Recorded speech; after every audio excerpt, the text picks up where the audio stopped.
මම කලින් දාපු වීඩියෝස් බලලා සමහර අය අහලා තිබ්බා මොකද්ද ජපානයේ කරන ජොබ් එක කියලා වෙල්ඩින්ද කරන්න කියලා. ඉතින් මම අද ඒ ගැන ඔයාලට කියන්න කියලා හිතුවා. මම මොකද්ද කරන්න කියලා මම ඔයාලට මේ වීඩියෝ එකෙන් පෙන්නන්නම්. ඒ වගේම තමයි මේ ෆීල්ඩ් එකට කොහොමද සම්බන්ධ වෙන්නේ ජපානට එන කෙනෙක් ස්ටුඩන්ට් එන කෙනෙක් කොහොමද මෙයාගේ එකට සම්බන්ධ වෙන්නේ කියලා ඒකත් මම ඔයාලට තව වීඩියෝ එකකින් පැහැදිලි කරලා දෙන්නම් කොහොමද සම්බන්ධ වෙන්නේ කියලා. එහෙනම් බලමු වීඩියෝ එක කොහොමද කියලා. ඉතින් අපිට එන්නේ මේ වගේ ඩ්‍රෝයින් එකක්. ඒක බලාගෙන තමයි අපි හැමදේම කරන්නේ.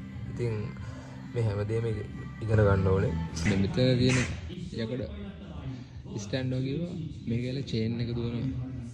අපි ඒකට කොම්බයා කියලා කියන්නේ මේකේල කෑලි සේරම යකඩ ගෙනල්ලා කපලා ඔක්කොම කරලා අර මං කලින් පෙන්නුවා වගේ ඩ්‍රෝයින් එක බලාගෙන කෑලි කපලා ඔක්කොම පාස්සලා අපිම හදලා අපිම පේන්ට් කරලා ඇසෙම්බල් කරන්න තමයි මේ තියලා තියෙන්නේ. ගොඩක් බරයි මේ මෙතන තිලකින් සේරම මම ගහ පේන්ට් එක.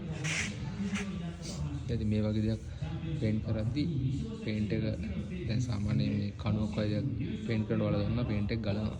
ඉතින් ඒව ගලන්න තියෙන්නේ ලස්සනට ගහන්න ඕනේ. එහෙම බැරි නම් ගැලුවොත් මේවා ඒ ආයතනෙන් ගන්න ෆේල් වෙනවා.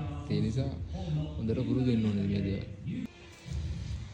මේවා වෙන තැන් වල ප්‍රෙෂර් හදවලා අපි තමයි පේන්ට් එක ගහලා මේ ඇසෙම්බල් කරලා දාන්නේ. ඉතින් මේක ඇත්තටම කොල්ලෙක්ට හරි විනෝද ජොබ් එකක්. ඉතින් ඒ නිසා ජපානට එනවා නම් සාමාන්‍යයෙන් මොනවා හරි ස්කිල් එකක් එක්ක ජපානට එන්න හේතු තමයි මේ වගේ අනාගතයට වැදගත් වෙන ජොබ් එකකට ඔයාලට යන්න පුළුවන් ඊට පස්සේ. ඔයාලට මම පෙන්නන්නම් කොච්චර ගොඩක් තියෙනවද ඇසෙම්බල් කරන්න. මේ තියෙන්නේ මෝටරේ ක්ලච් එකයි පායෝ යුනිට් සෙට් එකේ තියෙන මේ කාඩ්බෝඩ් වල පෙට්ටිය වල. මෙතන තියෙන බෙයාරින් ටික බලා ගන්න පුළුවන් කොච්චර තියෙනවද කියලා බෙයාරින්. පේනවනේ. මේ සේරම අපි ඇසෙම්බල් කරන්න ඕනේ. හැබැයි හොඳක් තියෙන්නේ ටාගට් එකක් දීලා නැහැ. ඒ නිසා නිදහසේ පාඩුවේ ඉඳගෙන වැඩක් කරන්න පුළුවන්. දවසට මෙච්චර ගාණක් කියලා එහෙම ප්‍රෙෂර් කරන්නේ. වැඩේ ඉවර කරලා පාඩුව අරන් යන්න දෙන්නේ. ඒ නිසා නිදහස වැඩ කරන්න පුළුවන්. ඉතින් දැන් මේ ඔයාලට පේන්න තියෙන යකඩ කණු වගේ ඒවා මෙයා වෙල්ලා මේ ඇක්සල් වගේක් තියෙන්නේ. ඉතින් මෙයා ගොඩක් බරයි. මෙයා මිනිස්සුන්ට උස්සන්න බෑ. මේවා අනිවාර්යෙන් ක්‍රේන් භාවිතා කරලා තමයි උස්සන්නේ. ඒ වගේම තමයි මේවා උස්සනකොට ගොඩක් සේෆ්ටි ඇතුව කරන්න ඕනේ. මොකද බැරිලා හරි අන්බැලන්ස් වුණොත් අපිට ලොකු අනතුරක් එන්න පුළුවන්. ඉතින් ඇත්තට මේක ලොකු ටීම් වර්ක් එකක්.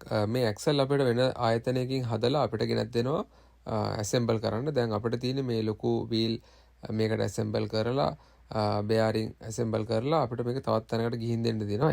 ඉතින් ඔයාලට මේ වීඩියෝ එක බලලා තේරුම් ගන්න පුළුවන් නැති මේ ජොබ් එක මොන වගේ එකක්ද කියලා. ඉතින් මේ මම කරන ෆීල්ඩ් එකට එනවා නම් ඔයාලට සාමාන්‍යයෙන් ජපන් භාෂාව ටිකක් N3 level එකකටත් අඩුම තියෙන්න ඕනේ. හේතුව තමයි මේකේ වෙල්ඩින් එතකොට පේන්ටින් ඒ වගේම තමයි ඩ්‍රෝවින් තියෙනවා. ඩ්‍රෝවින් තමයි අමාරුම.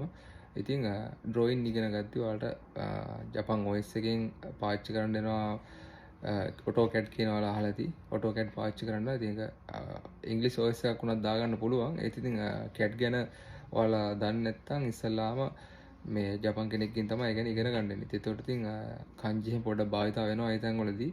ඒ නිසා පුළුවන් නම් ලංකාවෙන් CAD වගේ දෙයක් ඉගෙනගෙන ආවොත් ජපානයේදී ලේසි CAD ඉගෙන ගන්න ඔයාලට.